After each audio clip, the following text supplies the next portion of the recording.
दोस्तों, जीवन दर्शन plus channel पर आप सभी का हार्दिक स्वागत है। मित्रों, भारत जैसे भारी भरकम लोकतंत्र में चुनावों का आयोजन सदाबहार उत्सवों की तरह किया जाता है।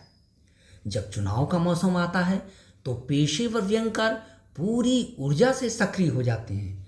चुनावों को लेकर व्यंगकारों ने अनेक दिलकश व्यंग लिखे हैं। मैं भी लिखता रहा हूँ। मैंने बरसों पहले अखबारों के व्यंग स्तंभों के लिए बेशुमार व्यंग लिखे हैं। अब तो अखबारों में व्यंग स्तंभों का अकाल पड़ गया है। चुनांचे चुनाव पर लिखा गया एक व्यंग मैं पेश कर रहा हूं। इस व्यंग का शीर्षक है चुनाव राग। आजकल उस्ताद अजायब खान संगीत की दुनिया में एक नए राग अर्थात चुनाव राग के इजाद में मशगूल हैं। वह राजनीति से संगीत की दिलबहार फिजा में तशरीफ लाए हैं। बचपन में उन पर संगीत का तबाहकुन जुनून सवार था, लेकिन उन्हें अपने राजनेता पिता की अकाल मौत के बाद राजनेता में पिता के उत्तराधिकारी के रूप में लॉन्च किया गया। एक नामी कंपनी अर्थात पिता के प्रोडक्ट अर्थात पुत्र होने के कारण उन्हें खूब मकबूलियत मिली। यूं तो संगीत का यह खिलाड़ी राजनीति में मजबूरन सक्रिय हुआ, पर जब वह अपने पिता के विकल्प के रूप में फिट बैठे ही गए तो उन्हें पार्टी और सरकार में ऊंचे ऊंचे पद मिलना तो स्वाभाविक ही था।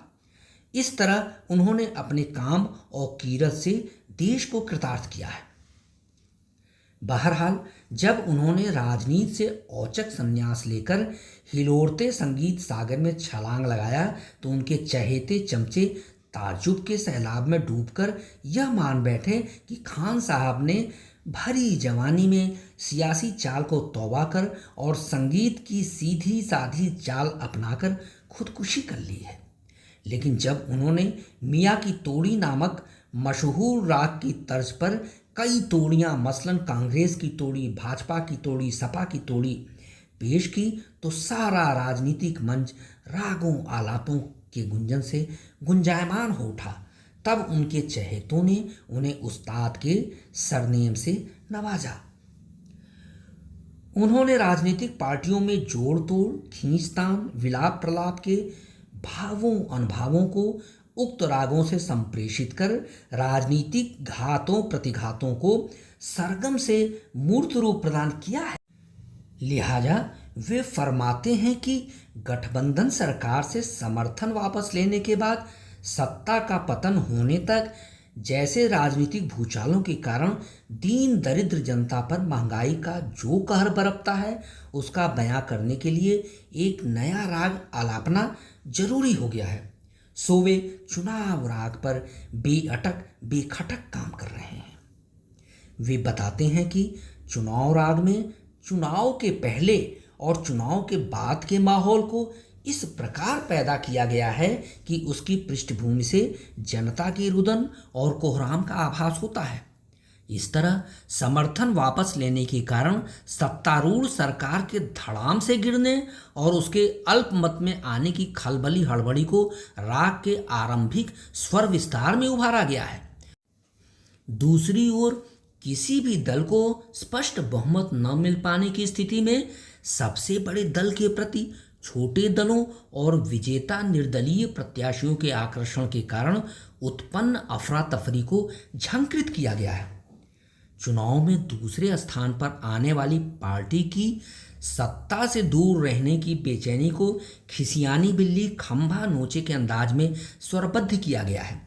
सत्ता पक्ष में गठबंधन से होने वाली अपरिमित खुशी और गठखंडन से उत्पन्न गहरे विषाद को समानांतर पेश कर विरोधी भावों में जो तालमेल पैदा किया गया है वह भाजपा और कांग्रेस के बीच गठबंधन होने की आशा की भांति अप्रत्याशित प्रतीत होता है। उस्ताद खान ने इस राग के अंतरा का धुन बंधन करते हुए सांसदों की खरीद फरोख्त में विफलता की टीस, विपक्ष में बैठने वाले दल की अकुलाहट और सत्तारूढ़ सरकार को बारंबार अविश्वास प्रस्ताव के माध्यम से धराशायी करने की कोशिश के भावों को बखूबी उभारा गया है। इसके साथ साथ मध्यावधि चुनाव की संभावना को लेकर विपक्षी दल में व्याप्त होने वाली सुखद अनुभूति को सुरों में मर्मस्पर्शी ढंग से ढाला गया है। उस्ताद का मानना है कि चुनाव राग के गायन को किसी बेला विशेष के तहत प्रतिबंधित नहीं किया जा सकता। इसका गायन समय सरकार के पतन काल से ही आरंभ हो जाता है। जब चुनाव आयोग चुनाव की तिथियां घोषित कर दे तो समझ लीजिए कि चुनाव राग के गायन का सबसे उपयुक्त समय आ गया। मतदान के बाद से मत पेटियों के खुलने तक इसका गायन भरपूर जोशीले अंदाज से आता है। मतगणना के शुरू होते ही चुनाव राग का अवसान काल शुरू हो जाता है। उस्ताद अजायब खान का दावा है कि वे चुनाव राग के सूत्रधार बनकर एक नए संगीत घराने की नींव डालेंगे।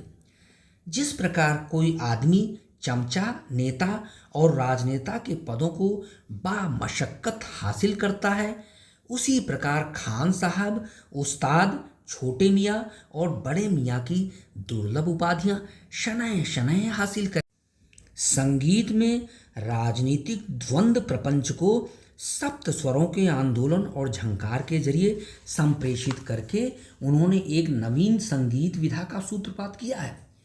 इससे राजनीति में संगीत के हस्तक्षेप से भारतीय लोकतंत्र के भीतर और अधिक आरोह अवरोह की स्थिति पैदा होगी।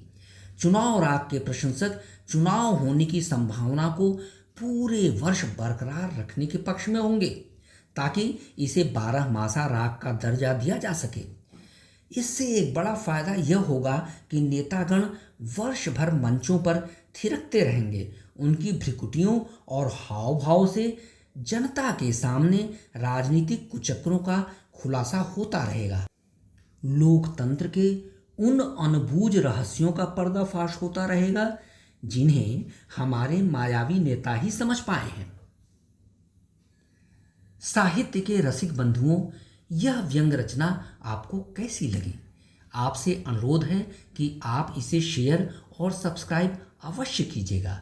धन्यवाद।